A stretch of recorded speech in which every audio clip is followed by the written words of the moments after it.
seem like the type to love 'em, leave 'em, and disappear right after the song. So give me the night to show you, hold you. Don't leave me out here dancing alone. Assalamualaikum warahmatullahi wabarakatuh. Salam Selam- warahmatullahi wabarakatuh. Selamat pagi anak-anak. Baiklah, sebelum kita memulai pelajaran hari ini, marilah kita memulai doa dulu kepada ketua kelas. Harap pimpin doanya.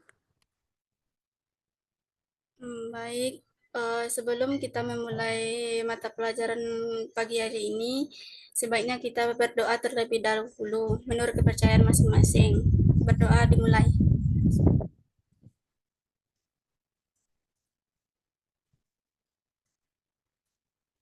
Berdoa selesai. Baiklah. Sebelumnya pada kelas hari ini, siapa yang nggak hadir ketua? Yang nggak hadir ada 2 orang, Bu. Valencia sama Aura, Bu. Baiklah, 2 orang yang nggak hadir pada hari ini. Selanjutnya, marilah kita mulai pembelajaran kita pada pagi hari ini, yaitu tentang permintaan dan penawaran. Sebelumnya, siapa yang tahu tentang pengertian permintaan? Vini, Bu. Silakan, Vini. Apa itu permintaan?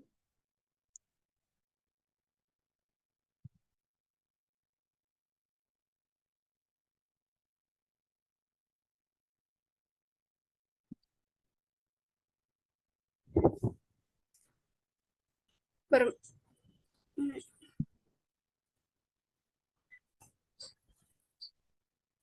Permintaan adalah jumlah barang atau jasa yang ingin dibeli oleh konsumen pada berbagai tingkat harga, Bu.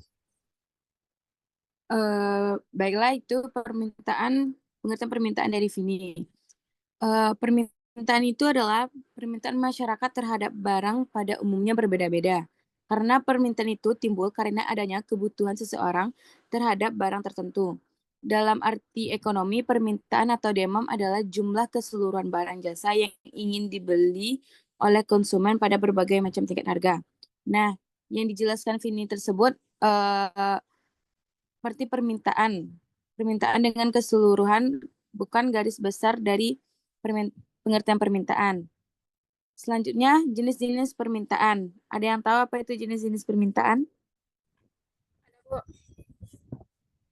Ya, silakan Vini. Jenis-jenis permintaan itu ada 3. Yang pertama itu ada permintaan efektif, yang kedua ada permintaan absolut, sama permintaan potensial, Bu. Nah, itulah jenis-jenis permintaan. Di sini Ibu akan menjelaskan jenis-jenis permintaan itu dalam garis besarnya. Yang pertama yaitu permintaan efektif. Permintaan efektif adalah jenis permintaan yang diiringi dengan kemampuan untuk membeli produk atau jasa tersebut. Ia berarti konsumen tidak hanya ingin membeli barang atau jasa, tetapi juga memiliki daya beli atau untuk membelinya. Misalnya, seseorang yang ingin membeli sepeda motor dan memiliki uang untuk melakukannya akan masuk dalam kategori permintaan efektif. Yang kedua yaitu permintaan absolut. Permintaan absolut merujuk pada keinginan konsumen terhadap suatu barang atau jasa tanpa mempertimbangkan kemampuan mereka untuk membelinya. Permintaan ini didasarkan pada keinginan atau kebutuhan. Terlepas pada keinginan atau kebutuhan. Terlepas apakah konsumen memiliki daya beli. Sebagai contoh, seorang mungkin menginginkan mobil sport mewah, mungkin menginginkan juga rumah yang mewah. Tetapi jika mereka tidak memiliki cukup uang untuk membelinya, maka itu adalah permintaan absolut. Yang selanjutnya yang ketiga yaitu permintaan potensial. Permintaan potensial adalah berada di antara permintaan efektif dan permintaan absolut. Permintaan ini mengacu pada situasi di mana konsumen memiliki keinginan untuk membeli suatu barang atau jasa dan memiliki beberapa sumber daya yang dapat digunakan untuk membelinya. Tetapi mungkin belum cukup untuk melakukan pembelian saat ini. Dengan kata lain, konsumen mungkin sedang menabung atau mencari cara untuk meningkat daya beli mereka, sehingga suatu hari nanti mereka bisa memenuhi permintaan tersebut. Selanjutnya, ada yang tahu faktor-faktor yang mempengaruhi permintaan?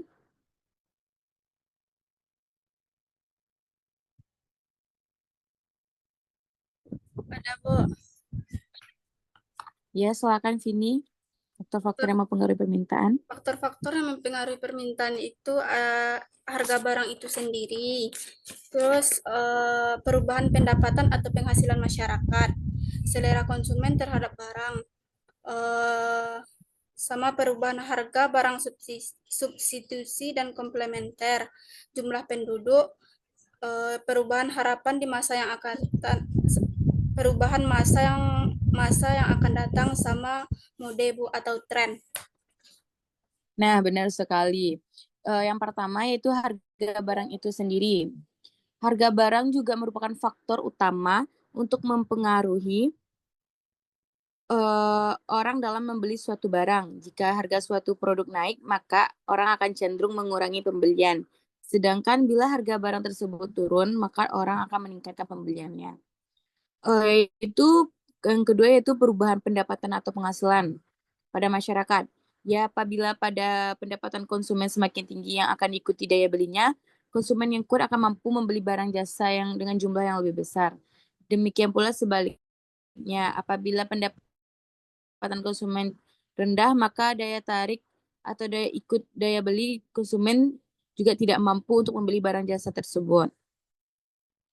Selanjutnya, selera konsumen terhadap barang.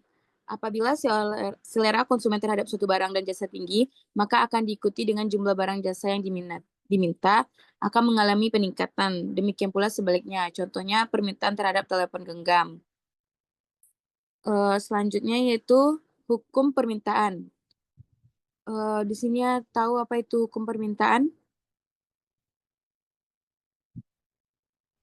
Oh, enggak, Bu. Nah, di sini yaitu hukum permintaan adalah bahwa jumlah barang yang diminta akan selalu dibandingkan terbalik dengan harganya. Permintaan artinya jika harga barang naik, jumlah barang yang diminta akan berkurang. Sebaliknya juga jika harga barang turun, jumlah barang yang diminta akan bertambah-tambah. Di sini selanjutnya yaitu tentang penawaran. Ada yang tahu apa itu penawaran?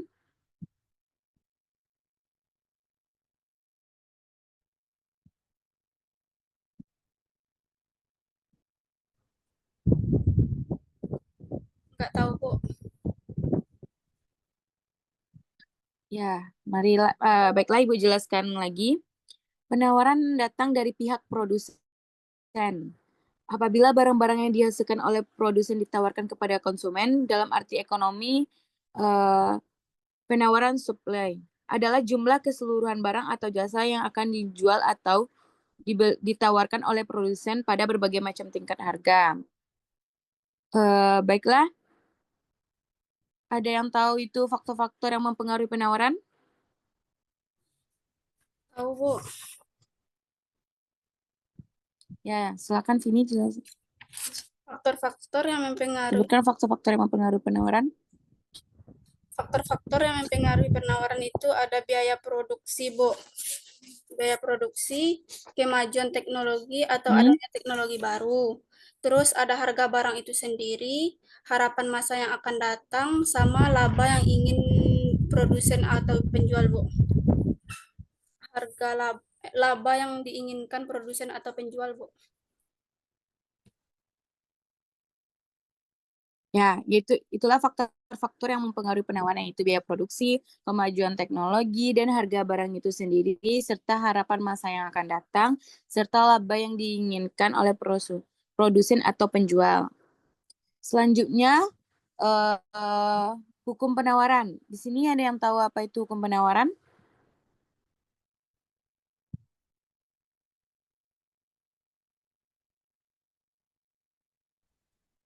Hukum penawaran itu semakin tinggi harga suatu barang atau jasa, maka semakin besar jumlah penawaran atau jasa, Bu. Nah, hukum penawaran. Hukum penawaran itu adalah semakin tinggi harga suatu barang atau jasa, semakin besar juga jumlah penawaran barang atau jasa dari pihak produsen.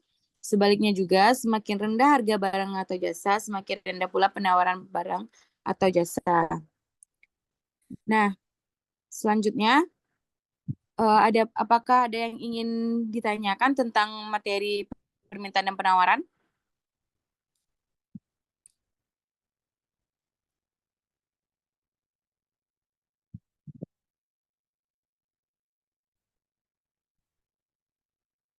Baiklah, apa ada yang ingin bertanya tentang materi permintaan dan penawaran?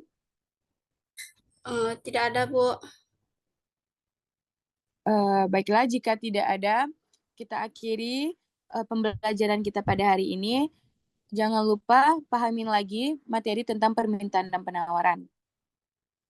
Baik, Bu. Baiklah, saya akhiri. Assalamualaikum warahmatullahi wabarakatuh. Waalaikumsalam warahmatullahi wabarakatuh.